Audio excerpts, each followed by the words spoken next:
জামায়াত ক্ষমতায় গেলে ঘুষ জাদুঘরে পাঠানো হবে, লাকসামে উঠান বৈঠকে ড সরওয়ার সিদ্দিকী। বিস্তারিত দেখুন মানজারুল ইসলাম শিহাবের তথ্য ও ভিডিও চিত্রে। আপনারা দেখছেন IRTV নিউজ বাংলা। জামাতের কেন্দ্রীয় মজলিসের শুরা সদস্য, কুমিল্লা দক্ষিণ জেলা সেক্রেটারি এবং কুমিল্লা ৯ লাকসাম মনোহরগঞ্জ আসনে জামাত মনোনীত সংসদ সদস্য পদপ্রার্থী অধ্যাপক ডক্টর সৈয়দ একেএম সরওয়ার উদ্দিন সিদ্দিকী বলেছেন, আমি নির্বাচিত হলে চুরি করব না, সম্পদের ন্যায্য বণ্টন নিশ্চিত করা হবে। জামাত ক্ষমতায় গেলে ঘুষককে জাদু ঘরে পাঠানো হবে, পুরো সিস্টেমকে নতুনভাবে সাজানো হবে। ঘুষের কারণে জনগণ রাষ্ট্রীয় সেবা থেকে বঞ্চিত হয়। আমরা মাদক মুক্ত ও ন্যায় ইনসাফ ভিত্তিক সমাজ প্রতিষ্ঠা করব।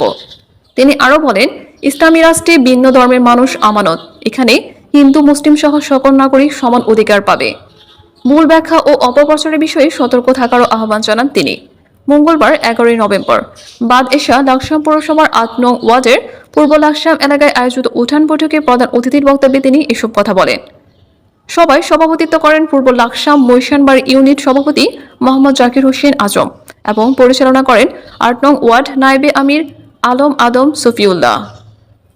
বিশেষ অতিথিদের মধ্যে বক্তব্য রাখেন মোহাম্মদ জয়নুল আবেদিন পাটোয়ারি, নির্বাচন পরিচালক ও লাকসাম পৌরসভা জামাতের আমির, অধ্যাপক মাওলানা শহীদুল্লাহ সেক্রেটারি, মোহাম্মদ আব্দুল জলিল 8 নং ওয়ার্ড আমির, বিশিষ্ট ওয়াইজ মুহাদ্দিস রফিকুল্লাহ আফসারি, মুবাসসির মাওলানা বিল্লাল হোসেন মালিকি, অধ্যাপক জাকির হোসেন, অধ্যাপক সঞ্জয় সাহা, পূর্ব লাকসাম কালীবাড়ি কমিটির সভাপতি, সুপন সাহা অবসরপ্রাপ্ত শিক্ষক, দীপঙ্কর সাহা লাকসাম কেন্দ্রীয় মহাশ্মশানের সভাপতি, বিশিষ্ট ব্যবসায়ী সৈয়দ মোহাম্মদ জামাল উদ্দিন সিদ্দিকী, সৈয়দ মোহাম্মদ ফরিদ উদ্দিন সিদ্দিকী।